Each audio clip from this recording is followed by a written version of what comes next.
प्रधानमंत्री नरेंद्र मोदी आज पटना में प्रकाशोत्सव में पहुंचे हैं। अब संबोधित करने मंच पर बिहार के राज्यपाल श्रीमान रामनाथ कोविंद जी,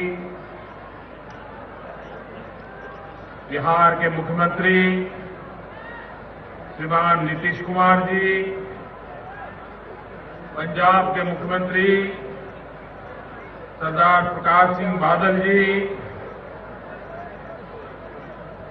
केंद्र में मंत्रिपरिषद के मेरे साथी श्रीमान रामविलास पासवान जी, श्री रविशंकर प्रसाद जी, पंजाब के उप मुख्यमंत्री श्रीमान सुखबीर जी, केंद्र में मंत्रिपरिषद में मेरे साथी हरसिमरत कौर जी, गुरुद्वारा पटना साहिब के अध्यक्ष श्रीमान अवतार सिंह जी, सिख गुरुद्वारा प्रबंध कमेटी के अध्यक्ष श्रीमान के.आर. बांधुगर जी और विशाल संख्या में पधारे हुए सभी प्यारे भाई और बहनों, श्री पटना साहब गुरुजी नगरी विखे दशमेश पिता ਸਾਹਿਬ श्री गुरु गोबिंद सिंह जी महाराज के जन्मदिन दे दिहाड़े गुरु साहिबान दी बख्शिश लैण आई साध संगत तुहानू मैं जी आईया आपदा हां। इस पवित्र दिहाड़े ते मैं तुहानू सारियां नू नवे साल दी लख लख बधाइयां भी दिंदा हां।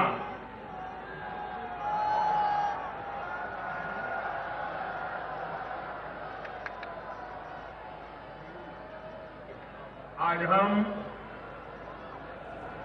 पटना साहिब की इस पवित्र धरती पर इस प्रकाश पर्व को मनाने में भाग्यशाली हुए हैं, लेकिन आज पूरे विश्व में जहां जहां भारतीय रहते हैं, सिख समुदाय रहता है, दुनिया के सभी देशों में भारत सरकार ने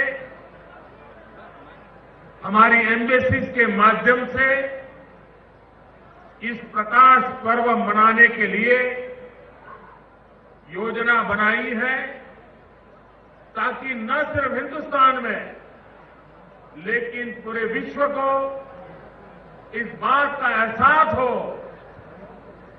कि गुरु गोविंद सिंह महाराज 350 साल वर्ष पूर्व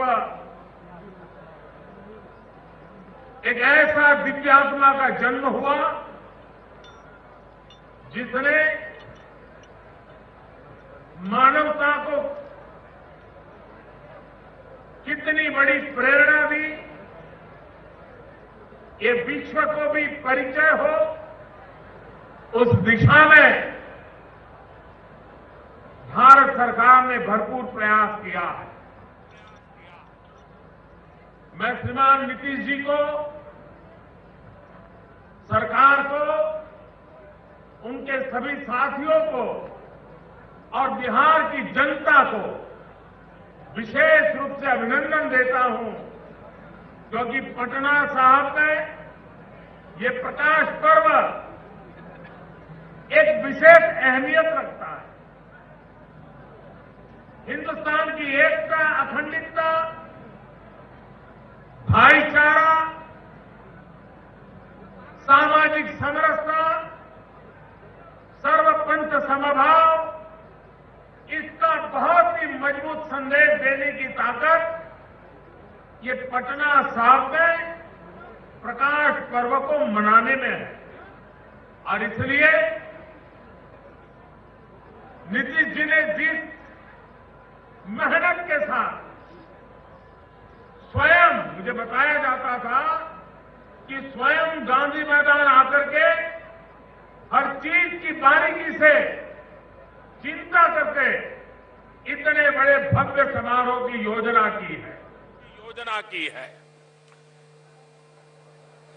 कार्यक्रम का स्थल भले पटना साहिब में हो, लेकिन प्रेरणा पूरे हिंदुस्तान को है, प्रेरणा पूरे विश्व को है।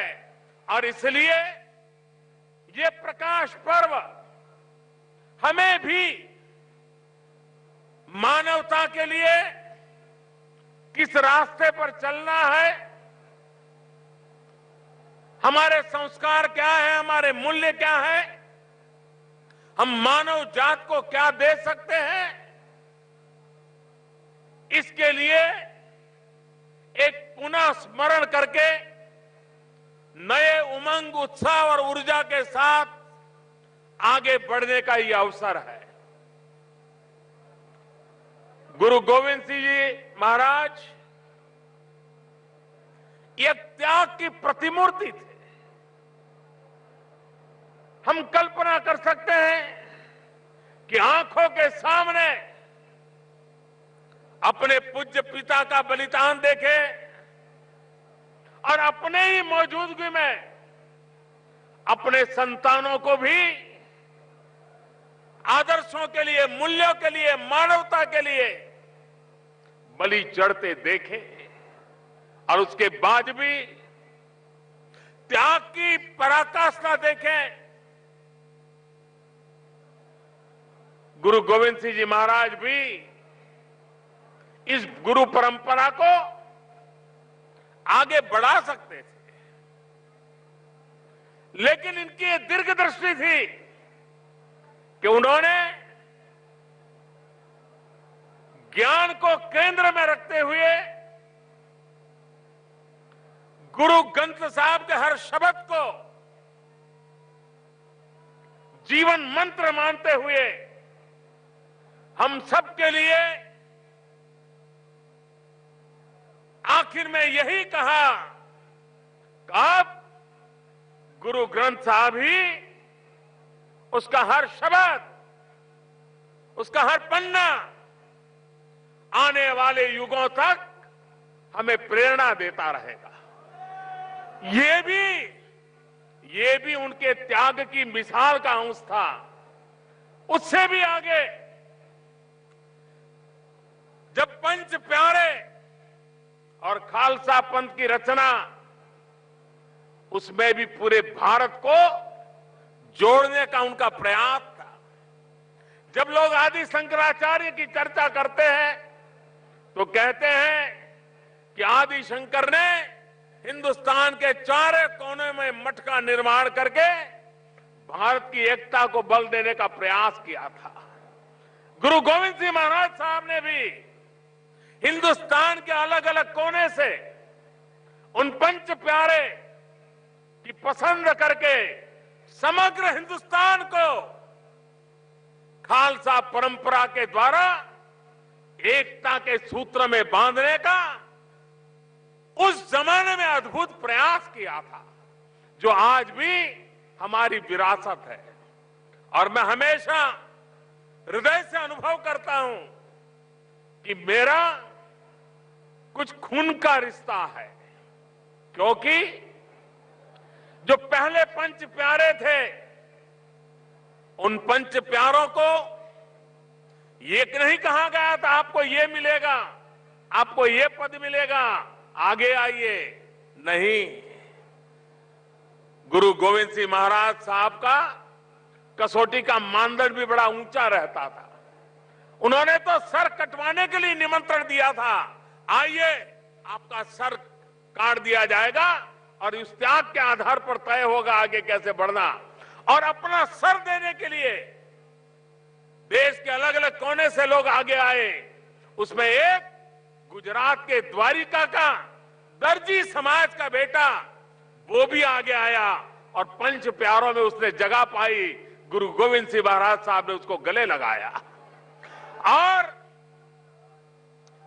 पंच प्यारे खालसा परंपरा निर्माण तो किया था गुरु गोविंद सिंह महाराज साहब ने, वे चाहते उस दिशा में ये परंपरा चल सकती थी, लेकिन ये उनका त्याग, उनकी ऊंचाई थी कि गुरु गोविंद सिंह महाराज साहब ने स्वयं को भी उस बंधनों में बांध दिया और उन्होंने कहा कि ये जो पंच प्यारे हैं, ये जो खालसा परंपरा बनी है, मेरे लिए भी क्या करना न करना, कब करना, कैसे करना, ये जो निर्णय करेंगे मैं उसका पालन करूंगा। मैं समझता हूं कि गुरु गोविंद सिंह जी महाराज साहब का इससे बड़ा त्याग की कल्पना कोई कर नहीं सकता कि जिस व्यवस्था ने खुद को खड़ी की, खुद की प्रेरणा से व्यवस्था खड़ी हुई, लेकिन उस व्यवस्था को उन्होंने अपने सर पे बिठाया और स्वयं को उस व्यवस्था को समर्पित कर दिया और उस महानता का परिणाम है आज 350 साल का प्रकाश पर्व मनाते हैं। तब दुनिया के किसी भी कोने में जाए, सिख परंपरा से जुड़ा हुआ कोई भी व्यक्ति होगा, वो वहां नतमस्तक होता है, अपने आप को समर्पित करता है। गुरु गोविंद सिंह महाराज साहब ने जो परंपरा रखी थी, उस परंपरा का पालन करता है। तो ऐसी एक महान प्रेरणा गुरु गोविंद सिंह महाराज साहब को जब याद करते हैं तो कुछ इतिहासकार शौर्य और वीरता के पहलू को ही प्रकट करते हैं, लेकिन उनकी वीरता के साथ उनकी जो धीरता थी, धैर्य था, वो अद्भुत था। वे संघर्ष करते थे, लेकिन त्याग की पराकाष्ठा अभूतपूर्व थी। वे समाज में बुराइयों के खिलाफ लड़ते थे, ऊंच नीच का भाव, जातिवाद का जहर, उसके खिलाफ भी लड़ाई लड़के समाज को एकता के सूत्र में बांधना, सबको समानता, इसमें कोई ऊंच नीच का भेद न हो, उसके लिए जीवन पर्यंत अपनों के बीच भी वो आग्रह पूर्वक बातों को मनवाने में अपना जीवन खपाते रहे थे। समाज सुधारक हो, वीरता की प्रेरणा हो, त्याग और तपस्या की तपोभूमि में अपने आप को तपाने वाला व्यक्तित्व हो, सब गुण संपन्न ऐसा गुरु गोविंद सिंह जी महाराज साहब का जीवन आने वाली पीढ़ियों को प्रेरणा देता रहे।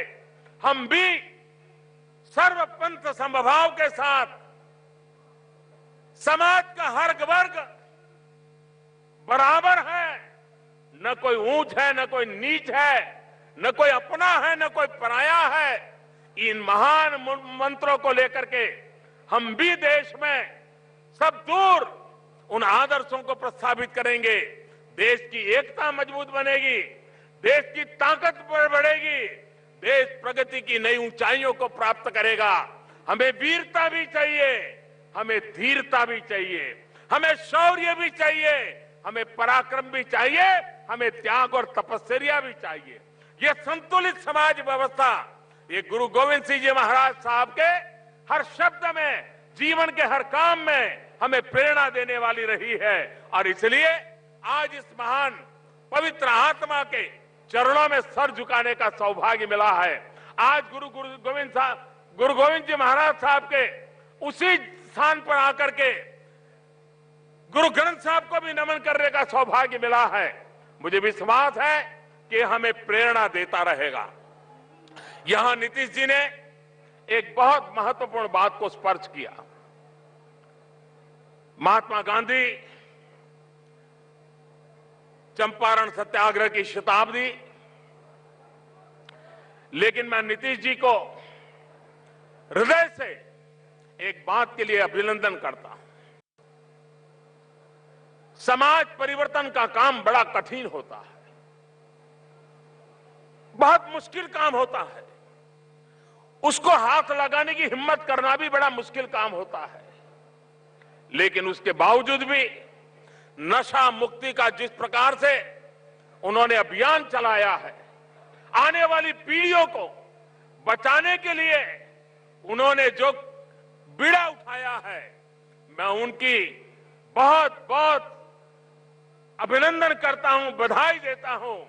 और मैं भी पूरे बिहार वासियों से, सभी राजनीतिक दलों से, सभी सामाजिक जीवन में काम करने वालों से यही गुजारिश करूंगा कि ये काम सिर्फ सरकार का नहीं है, ये काम सिर्फ नीतीश कुमार का नहीं है, ये काम सिर्फ किसी राजनीतिक दल का नहीं, ये जन जन का काम है। उसको सफल बनाएंगे तो बिहार देश की प्रेरणा बन जाएगा और मुझे विश्वास है कि जो बीड़ा नीतीश जी ने उठाया है वो जरूर सफल होंगे और हमारी आने वाली पीढ़ी को बचाने के काम में गुरु गोविंद सिंह जी महाराज का ये प्रकाश पर्व भी उनको आशीर्वाद देगा, उनको एक नई ताकत देगा। और मुझे विश्वास है कि बिहार देश की एक बहुत बड़ी अनमोल शक्ति बनेगा। देश को आगे बढ़ाने में बिहार बहुत बड़ा योगदान करेगा, क्योंकि ये बिहार की धरती है जिसने गुरु गोविंद सिंह जी महाराज साहब से अब तक अनेक महापुरुष हमें दिए हैं। राजेंद्र बाबू की याद करें, चंपारण सत्याग्रह की कल्पना की भूमि है ये है। जयप्रकाश नारायण, कर्पूरी ठाकुर, अनगिनत नर रत्न इस धरती ने मां भारती की सेवा में दिए हैं।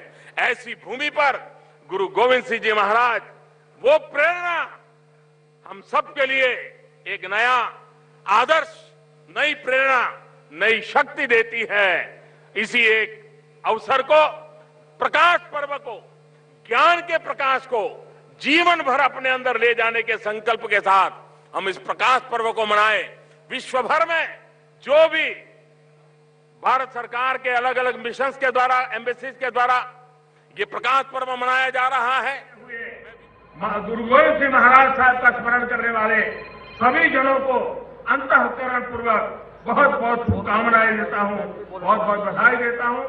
भारत सरकार ने इस प्रकाश पर्व को बहुत व्यापक रूप से हिंदुस्तान और हिंदुस्तान के बाहर मनाने की योजना बनाई है, कमेटी बनाई है।